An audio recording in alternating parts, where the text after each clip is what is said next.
Gusto daw ng ating Pangulong Bongbong na si Digong mamatay sa kulungan.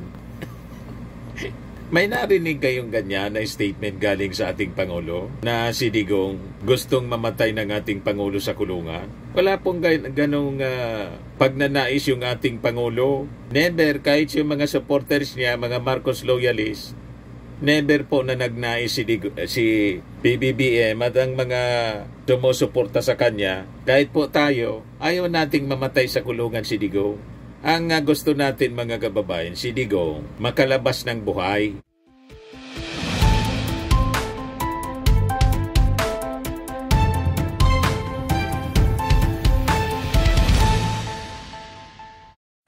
Hello po mga kababayan, si Dante Maravillas. Basagin natin itong pinapakalat ng mga DDS influencers na payag ni Lorin Badoy, yung dating NTF LCAC ni Digong. Yan pinapakalat ng mga trolls ng DDS kung ano-anong ginagawa nilang page para mapag-usapan.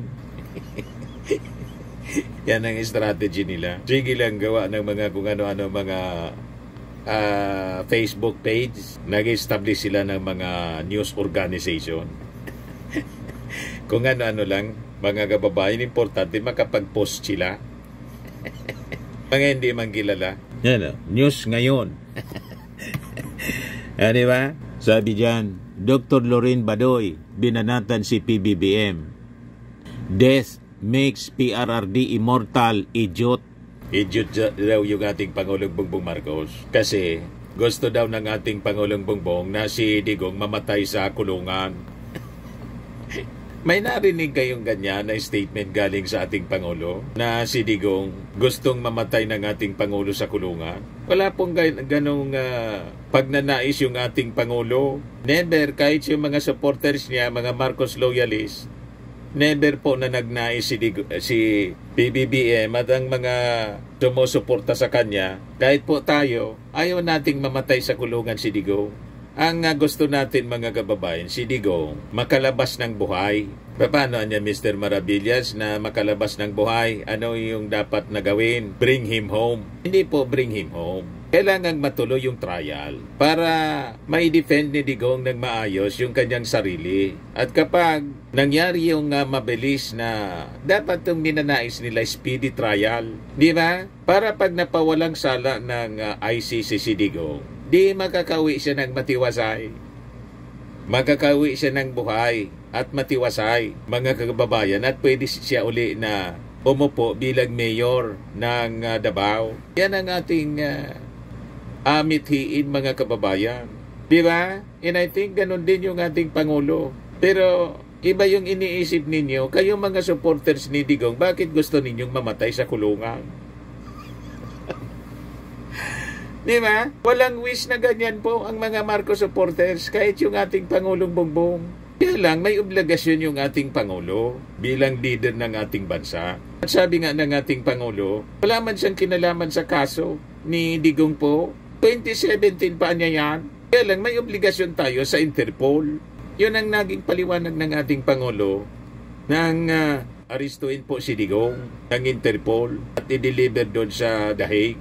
Yan pakinggan po ninyo yung sinabi ng ating Pangulo 7 months ago. Government is just doing its job. Gumagawa lang ng trabaho niya. It's not because it's one person or another that we do the things that we do. Maybe sa nung mga nakaraan na mga administrasyon, baka ganun ang ginagawa. Pero para sa akin, hindi naman ganun. Sumusunod tayo sa batas. Correct. We are a member of the community of nations. Correct. We must live up to our responsibilities, to the commitments that we have made to the community of nations. And that is what's happened here. Politics doesn't enter into it. Bakit? Why that? He's never going to be a candidate for anything. Why go after him? Hindi ba? At saka 2017 pa ito, wala pa ako. Civilian pa ako nun. 2017? Yung kaso ni Digong, wala mang kinalaman. Civilian pa siya noong 2017. Wala pa siya sa posisyon. At hindi niya kaaway si Digong para gawin ito, mga kababayan. Kumbaga siya inaaway ni Digong ng mga Duterte, pero siya hindi nangaaway. Siya wala pong mitiin yung ating Pangulo na mamatay si Digong sa dahig, sa kulungan, para maging martir. Yan ang gustong palabasin, mga kababayan, ni Dr. Lorin Badoy. Yan matapang na pinatutsadahan ni dating NTF LCAC spokesperson Dr. Lorraine Badoy si Pangulong Bongbong Marcos Jr. matapos ang usapin kaugnay ng pagkakakulong ni dating Pangulong Rodrigo Duterte sa dahig. Sa kanyang pahayag, diretsahang sinabi ni Badoy, Marcos wants PRRD to die in The Hague. Goes to show how stupid he is. Death makes PRRD immortal, idiot. Hindi ito ang unang pagkakataon na binatikos ni Badoy ang kasalukuyang administrasyon, lalo na sa mga isyong may kinalaman kay dating Pangulong Duterte at sa umano'y pakikialam ng ICC. Maring ipinagtanggol ni Badoy ang dating Pangulo, sabay sabing kahit anong gawin ng mga kalaban nito, hindi kailanman mabubura ang pangalan ni PRD sa kasaysayan. Sa tingin niyo, tama bang sabihin ni Dr. Badoy na mas lalo lang magiging immortal si Duterte kung mamamatay ito sa dahig? Tanong ng news ngayon. Kalukuhan itong mga pinagsasabi ni Badoy, mga kababayan. You're putting words into the mouth of the President. Walang hangaring ganyan na mamatay sa kulungan si Digong. Nakulong si Digong sa sarili niyang kagagawan at ninais niya na harapin ang ICC. Gusto pa nga niyang sipain yung mga judges ng ICC. At sabi nga ni Digong doon sa harap ng mga congressmen, tagal na niya ninyo, dapat niya ngayon na, bukas. Yan mismo yung hamon ni Digong. Baka niya mamatay na ako. Siya yung nagsasabi ng kamatayan niya. Never yung ating Pangulong Bongbong na nagsabi ng kamatayan. Di ba po? Ang wish ng mga supporters ng ating Pangulo at mismo ng ating Pangulo ay humaba pa ang buhay ni Digong. O di ba? Kaya malabo itong mga pinagsasabi ni Badoy. Kumbaga, grinant lang ng ating Pangulong Bongbong Marcos yung paulit-ulit na wish ni Digong. Ngayon po, malinaw. Pinagbigyan ng ating Pangulo ang wish ni Digong. Tatanong ko na lang diretso, Mr. Chair. Yung former President ba ay willing na mag-cooperate sa investigation sa ICC? Kaugnay dito? ICC, ma'am? I'm asking the ICC to hurry up. And if possible, they can come here and start the investigation tomorrow. This issue has been left hanging for so many years. Matagal, ma'am, baka mamatay na ako, hindi na nila ako maimbestiga. So I'm asking the ICC through you na pagpunta na sila dito bukas, umpisahan na nila ang investigation. And if I am found guilty, I will go to prison and rot there for all time. Malinaw. Bakit hindi ninyo pinakikinggan ang wish ng inyong leader na si Digong, na sinasabi ninyo gusto ng ating Pangulong mamatay sa kulungan si Digong, at si Digong pag namatay sa kulungan magiging immortal. Walang ganong sinabi yung ating Pangulo na gusto niyang mamatay si Digong sa dahig. Si Digong mismo ang gustong mamatay sa dahig. Mabulok daw siya doon. Bakit yung sinasabi ng leader ninyo, ni Digong mismo, na willing siyang mabulok sa kulungan, nilalagay ninyo sa bibig ng ating Pangulo? Mali naman ang ganon. Napakahilig ninyo na akusa ng mga bagay na hindi sinasabi ng ating Pangulo. Walang ganong sinasabi ng ating Pangulo. Ang nagsabi niyan, yung Pangulo ninyo. Di ba po? At yung sinasabi ninyong magiging immortal si Digong, di mabuti yun kung magiging immortal siya, hindi na mamamatay si Digong. Di ba ganon ang kalagayan ng isang immortal? Kaya niya, Mr. Maribillas, ang ibig ang ibig sigurong sabihin, immortal yung yung kanyang pangalan. Magiging immortal na. Pwede maayos. Anong problema ninyo doon kung maging immortal si Digong? Hindi makakalimutan ng mga tao. Hindi man talaga siya makikalimutan sa history kasi siya yung unang Pangulo ng Pilipinas na nakulong sa dahig. At unang Asian leader na sumailalim, ASEAN leader na sumailalim sa trial ng ICC. O di ba? Sabi nga natin mga kababayan, kung hindi siya nagkasala, makakalabas siya ng buhay. Kaya lang pag limbawa, mapatunayan siyang nagkasala ng walang kaduda-duda kasi yung ebidensya mula mismo sa kanyang mga pronouncement, sa kanyang bibig mismo nang galing. Yan ang problema. Di ba? Kaya kayo masyadong nag-aalala kasi si Digong malamang sa malamang makonvict po kasi ang ebidensya mula mismo sa kanyang bibig.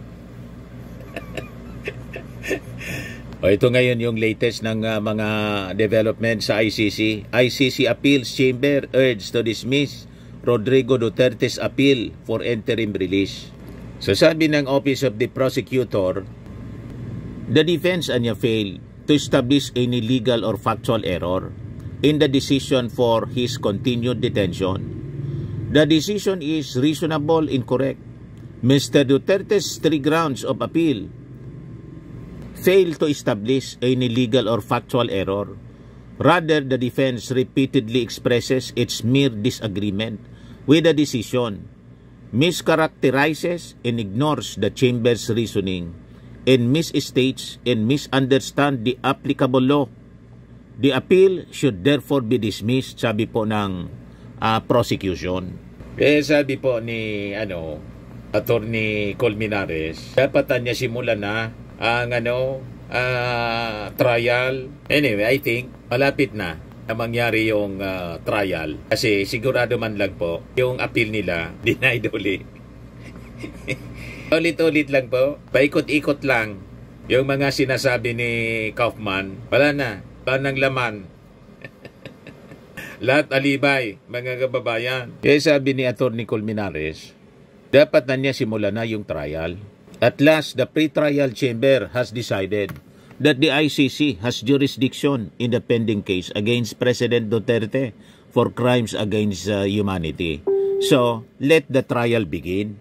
Colmenares also urged the ICC to issue arrest warrants against the former president's subordinates, including his former police chief, Senator Bato de la Rosa. Dapat maglabas na ng arrest warrant. Sabi ni Colmenares, the ICC's ruling is a step closer to long-awaited justice for victims' families para sa libo-libong pamilyang nawala ng mahal sa buhay, mga anak, mga ama, mga ina na walang sala. Ito ay simula ng hustisya. This decision tells them that their pain was not in vain. Tama, mga kababayan. Kasi kung wala talagang sala, lamang kasalanan si Digong, yun ang paniwala niya po, dapat siya mismo ang magsabi sa kanyang abogado kay Attorney Kaufman, tigilan mo na yan na mga ginagawa mong appeal. Ituloy na yung trial. Handa kong harapin. Gano'n naman yung sinasabi niya eh. Pag daw siya nagkasala, napatunay nagkasala, handa siyang mabulok. Kabaliktara naman sa sinasabi ng kanyang mga supporters at mga ginagawa ng kanyang abogado at kanyang mga kapamilya. Kung hindi sinusunod ng kanyang abogado at ng kanyang kapamilya yung mga ilalabas sa bibig ni Digong, sabi ni Digong, handa siyang mabulok. Napakalinaw, mga kababayan. So ayan natin na matupad ang kahilingan ni Digong. Huwag na ninyong kontrahin. At wag ninyong sisihin yung ating Pangulo kasi walang kinalaman dyan yung ating Pangulo. Sabi ng ating Pangulo, yung kaso niya 2017 pa. Tama naman po yung ating Pangulo.